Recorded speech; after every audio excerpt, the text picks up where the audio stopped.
Hi again then guys, and so we've got another Special Projects replica tune for you today, and this time it's kind of a weird one.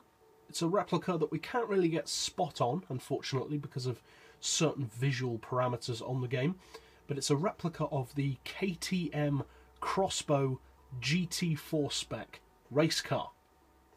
Pretty awesome looking little car.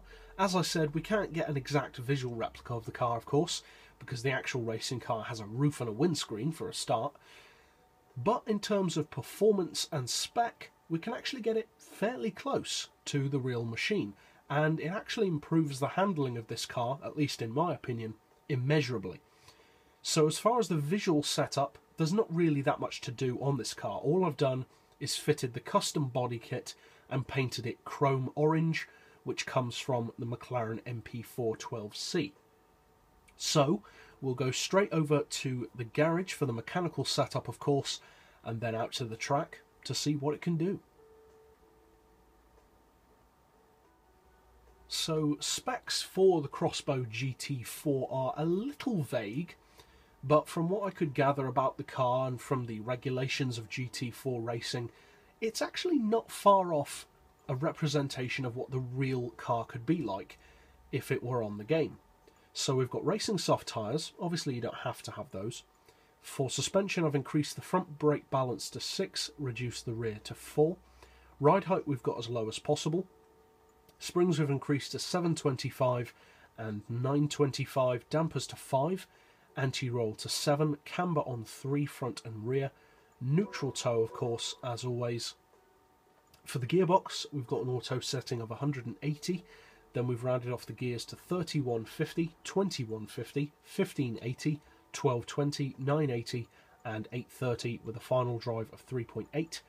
For the diff we've got the lowest initial torque, highest acceleration and lowest braking.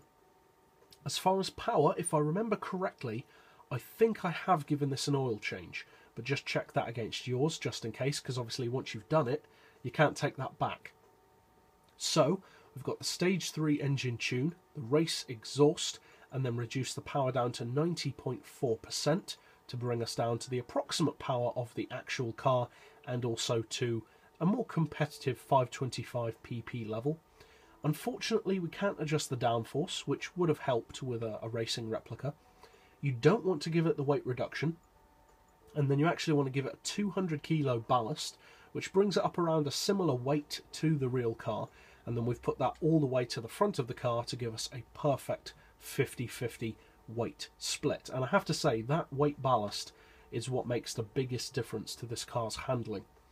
So that's it for the mechanical setup on this car. Now let's finally go out to the track to see how it performs. So as I mentioned earlier on in the video, this tune, at least in my opinion of course, immeasurably improves the handling on this car. Now, I'm aware that a lot of people really love the X-Bow. Personally, I'm not a huge fan of the car. I'm not a huge fan of small lightweight track cars in general. But I can understand why people are. They do have an appeal. And this is one of the more interestingly designed small track cars. Now, in terms of how realistic it is to the actual racing car, obviously there's only so realistic that you can get. Obviously the actual GT4 car would have much more downforce, etc. But overall, I think this feels like a pretty good representation of what the GT4 could feel like if it were on the game.